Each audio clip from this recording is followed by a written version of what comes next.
La leyenda del sombrerón de Chiapas. La gente en Chiapas a menudo suele decir: seguro tiene trato con el diablo.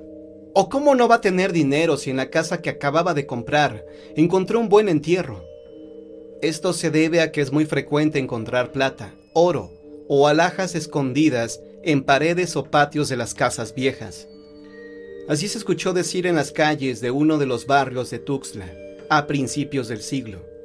Doña Moni no pudo disimular el dinero que de la noche a la mañana comenzó a gastar casi a manos llenas. Las fiestas que organizaba en el mes de mayo se pasaban de espléndidas, ya que echaba la casa por la ventana, ofreciendo a sus invitados costosas bebidas, además de suculentas y abundantes comidas, sopa de pan, un buen mole de guajolote y un sabroso estofado. Con motivo de la sentada de las vírgenes, ofrecía el tradicional pusacsé, con sus respectivos cananes, pero si la imagen entraba a su casa, daba el sixpolá. Doña Moni se ataviaba con finos vestidos, y sus favoritos eran los huipiles bordados en la bocamanga. La cabeza la cubría con blancos encajes hermosos que le caían a los lados, cubriéndole sus aretes de canasta y corales. Lucía también su rosario rojo de coral y algunas joyas que se había mandado hacer. Aquellos que la conocían muy bien sabían que antes no tenía mucho dinero, porque apenas si se había podido hacer de un terrenito al que diariamente se dirigía para limpiarlo. En esta tierra, dicen, se le apareció un hombre muy elegante, una especie de charro galoneado de grandes bigotes. Este caballero le dijo que estaba muy guapa, y ella permitió que se le acercara porque se sabía su nombre, aunque nunca le preguntó cómo lo supo. El hombre se acercó a ella y tratando de tomarle las manos, le dijo: ¿por qué no me acompañas a la cueva donde vivo? Tengo muchos cofres con tesoros. De ellos puedes tomar lo que quieras. Doña Moni se sorprendió al escuchar que vivía en una cueva, pues semejante caballero bien vestido no podía menos que tener una residencia. Fue entonces cuando recordó unas viejas historias que le habían contado sus abuelos sobre el sombrerón. Al pensar en eso se le enchinó el cuerpo y trató de escapar lo más pronto posible, pero sentía que las piernas le flaqueaban y no podía dar un solo paso. Invocó al señor de las ampollas del trapichito, haciendo al aire unas cruces. Al momento desapareció aquel extraño varón. Rápidamente regresó a su casa, pero siempre con la tentación del ofrecimiento que le había hecho el galán. Se decía entre sí: voy a regresar otro día, a lo mejor esta es mi suerte. Y así lo hizo, y este personaje se le volvió a aparecer en el mismo lugar que en la ocasión pasada, elegantemente vestido, con un nacamandoc. En cuanto vio a Moni, pronto se encaminó a su encuentro, y la tomó de las manos. Como por encanto, puso en ella una gruesa cadena de oro con su respectiva cruz de filigrana, unos aretes de canasta y 12 anillos de planchita. Moni abrió tremendos ojos preguntándole: ¿qué más me vas a dar? Al momento puso a sus pies mucho dinero, macacos, pesos de balancita, más alhajas, unos buenos rollos de brocado, hasta ropa donde se dejaba ver encajes y calados. Pero eso no paró ahí. Pronto le hizo la siguiente pregunta: ¿te gustaría ser siempre joven y hermosa? Ella respondió que sí, a lo cual le dijo el caballero: pues ven conmigo a darte un buen baño en el arroyo de la cueva del Cerro Hueco. Se dice que como por encanto se vio en el claro arroyo, sintiendo que su cuerpo estaba más liviano y terso. Lo malo fue que al mismo tiempo iba sintiendo más fuerte un olor a azufre, por lo que pronto trató de huir, pero eso sí, no soltó lo que había recibido. Al hacer lo mismo que la vez anterior y rezando algo entre sí, desapareció el personaje. Cuando regresó a su casa, contó que se había encontrado con un hombre muy guapo, rico y bien vestido, sin decir lo que le había dado ni que éste le había ofrecido tesoros. Después de hacerles a los vecinos una descripción perfecta, todos al unísono le dijeron: ¡es el sombrerón! Cuando se dieron cuenta que doña Moni contaba con alhajas y que era muy espléndida, empezaron a divulgar que estaba vendida con el diablo, que cuando falleciera Su alma iba a estar penando si no repartía entre los pobres su riqueza. Como todo eso llegó a sus oídos, pronto fue a confesarse recibiendo de penitencia 100 rosarios diarios, y el consejo de que repartiera sus tesoros con los pobres, y que diera más barata la carne de cochi, que vendía en el mercado. Trató de hacer todas las penitencias, pero lo hizo a medias, por lo que cuando falleció, dice la leyenda, su alma estuvo penando, dejando escuchar sus quejidos y lamentos junto al templo del barrio. Pobre doña Moni, si al menos hubiera escuchado los sabios consejos de los ancianos que dicen: cuando veas al sombrerón, no te atrevas a aceptarle nada.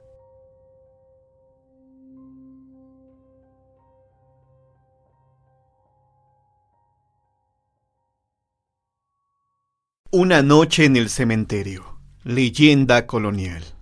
Allá por el siglo XVIII, en lo que ahora forma la esquina de las calles de Santa María y Pedro Moreno, estaba ubicada la taberna del Ciervo de Oro, famosa por ser lugar de reunión de ladrones y truhanes. Jamás ningún alguacil o justicia se atrevió a entrar, pues temían ser acuchillados.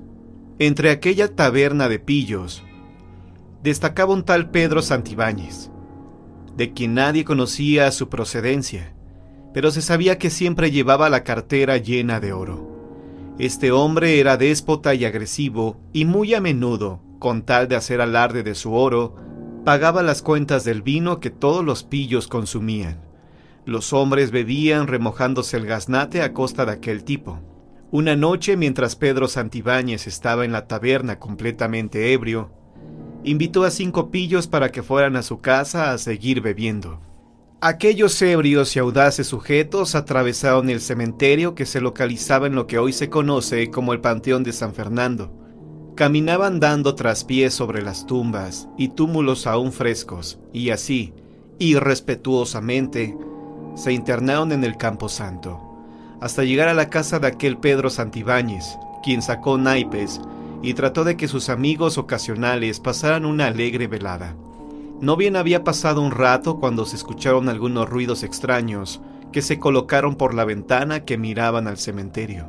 Atemorizado, uno de los hombres pidió a Pedro que la cerrara, pero Pedro rió irónicamente, mostrando un cierto brillo maléfico en la mirada, y respondió que no lo haría, ya que esa ventana siempre permanecía abierta porque él disfrutaba cuando observaba a los difuntos y le gustaba escuchar sus gemidos lastimeros. Los pillos, después de escuchar sus morbosas palabras, se llenaron de espanto. Prefirieron dejarlo solo y salieron apresuradamente de su casa. Aquella noche, después de que los acompañantes de Pedro se marcharon, durmió como un lirón. Al día siguiente se le vio espiando un sepelio a través de la ventana. Normalmente desde ahí siempre observaba los funerales y de antemano sabía quiénes serían sepultados. Conocía su jerarquía y sobre todo las joyas con las que serían enterrados. Y precisamente ese día, don Gavino Ordóñez, hombre de gran fortuna, sería enterrado portando sus valiosas joyas. Sí, en efecto, Pedro Santibáñez era un profanador de tumbas sin ningún respeto ni temor. Cuando el sepelio terminó, Pedro esperó a que anocheciera para así poder saquear el ataúd y apoderarse de las joyas del difunto y hasta de las ricas vestiduras con que había sido sepultado. Pedro Santibáñez jamás sintió remordimiento alguno por las profanaciones que hizo. Como es sabido, en el siglo XVIII, el Santo Oficio persiguió brujas, hechiceros y a toda persona de quien se sospechara tuviera algún pacto con el diablo. Y entonces sucedió que en la casa contigua, a donde vivía Pedro Santibáñez, habitaba una mujer cuya reputación la marcaba como bruja. Su fama llegó hasta los oidores y ejecutores del Santo Oficio, quienes un día llegaron a la sombría casa para apresar a la sospechosa mujer. Dentro de la casa se encontraba la bruja y su hija. Ambas se sobresaltaron al escuchar aquellos gritos y golpes en la puerta. La madre comentó: «Son esos malditos que vienen por mí. Sé bien que van a llevarme». La hija, con lágrimas en los ojos, dijo que jamás permitiría que se llevaran a su madre, ya que de hacerlo, la matarían. pero la bruja le dijo que pusiera atención a sus palabras, ya que de eso dependería que después de fallecida pudiera revivir. Entonces le dijo: «Te hago entrega de este amuleto de hechicería. Cuando me entierren, lo colocarás sobre mi pecho, y por ningún motivo permitas que me metan en un ataúd. Solo habrás de amortajar mi cuerpo. Con este amuleto recobraré mi poder y forma humana». Entonces los integrantes del Santo Tribunal entraron a la casa y se la llevaron presa. La bruja fue juzgada y declarada culpable de hechicería y culto al demonio. Su condena fue la horca.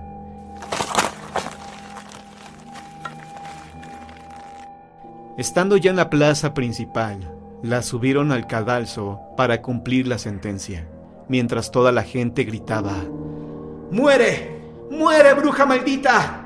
¡Deberían quemarte viva! ¡Mujer de Satanás!». Concluida la ceremonia, Fray Gómez Uastegui entregó a la hija de la bruja el cuerpo de su madre y le preguntó si tenía el ataúd. Ella contestó que la última voluntad de su madre había sido que la enterraran solamente envuelta con una mortaja. Entonces la bruja fue llevada al cementerio. Esa misma tarde, por disposición del Santo Oficio y gracias a la intervención del fraile, el cadáver amortajado de la bruja fue enterrado en el camposanto, lo más lejos posible de las demás tumbas.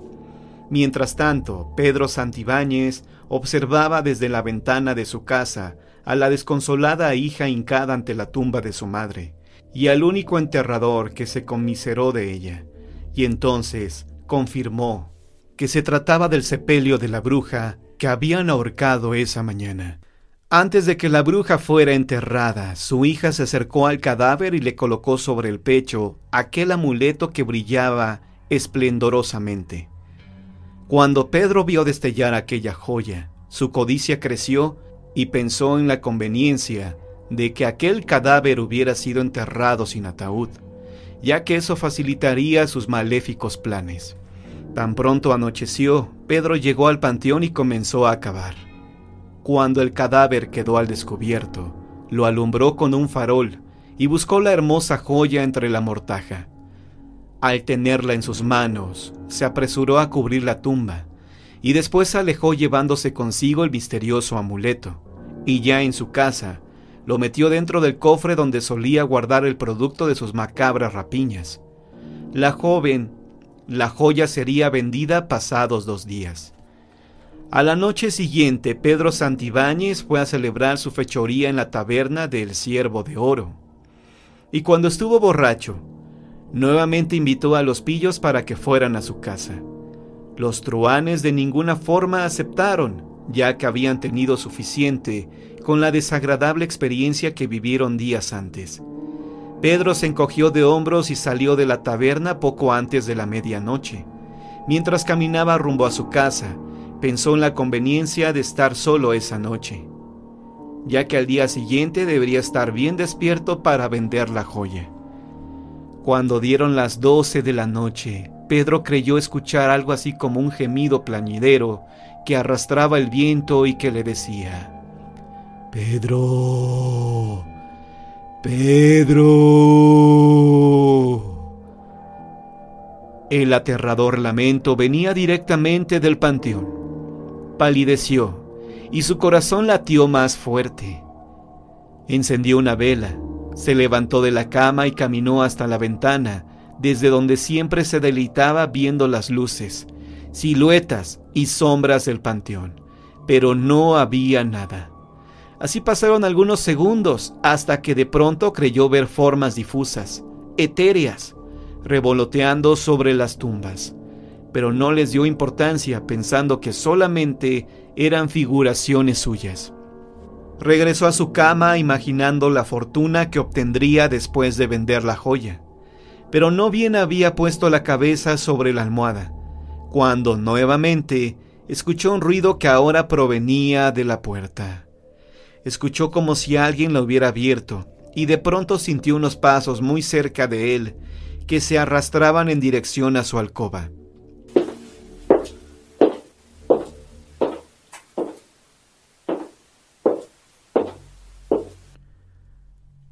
«Ahora sí no cabe duda», murmuró nervioso, Alguien se estaba acercando.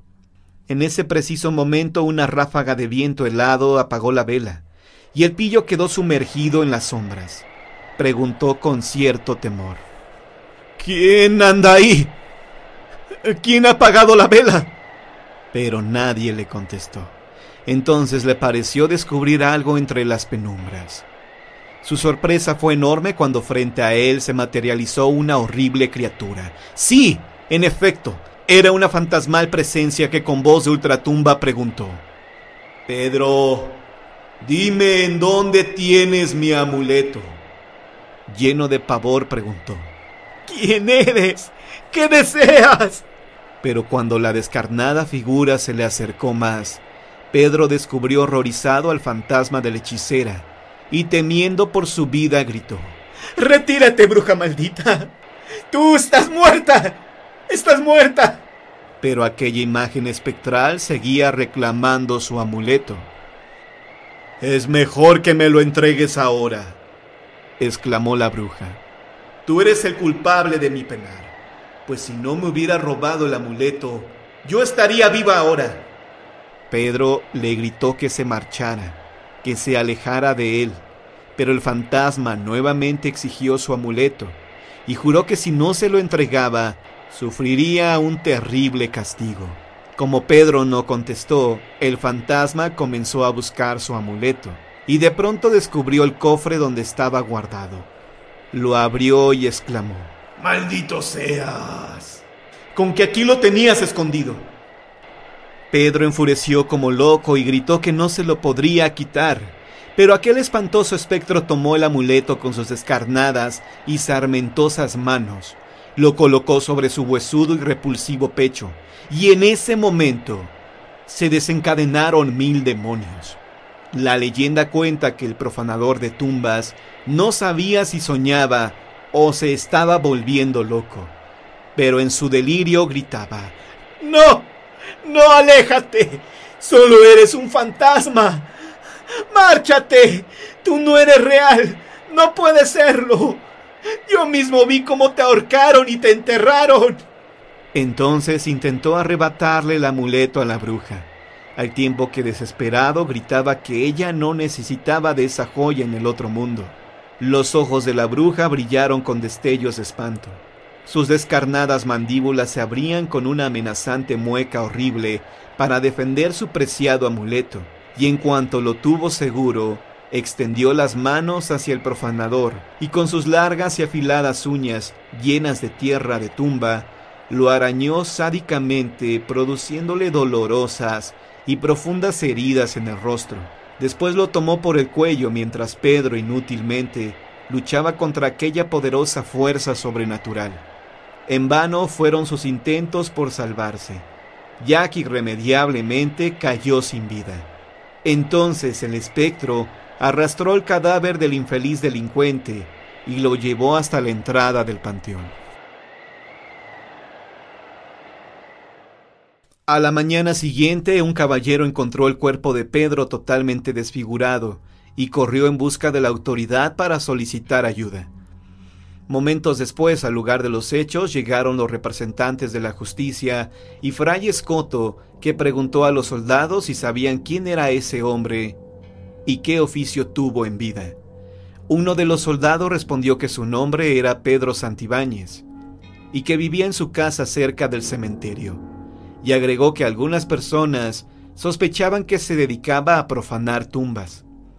Fray Escoto también tuvo sus sospechas, al recordar que apenas 2 días una hechicera había sido ahorcada y sepultada, precisamente en una fosa cerca de la casa del difunto. El suspicaz soldado respondió que quizá existía una relación entre la bruja y el difunto. Entonces los soldados y Fray Escoto llegaron a la tumba de la bruja y vieron que la tierra de la sepultura había sido removida. Entonces confirmaron sus sospechas acerca de que Pedro Santibáñez sí fue en vida un profanador de tumbas, pero aún así se preguntaron qué fue lo que Pedro hubiera podido robarle a aquella humilde mujer enterrada tan solo con una mortaja.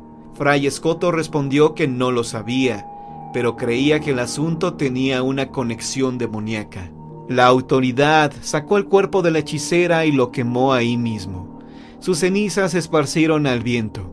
El cadáver de Pedro Santibáñez, el profanador de tumbas, fue sepultado previo exorcismo de los religiosos. Pero en las versiones escritas de esta leyenda, se asienta que durante muchos años y pese a las intervenciones de la iglesia, desde aquella noche vagaron dos seres por demás pavorosos, que iban y venían de la casa del profanador de tumbas al panteón, sembrando horror entre la gente que mencionó que aquellos espectros era el de la hechicera y el de un hombre que quienes tuvieron la desgracia de ver, comentaron de su parecido con aquel Pedro Santibáñez, que siempre acudía a la taberna del Ciervo de Oro.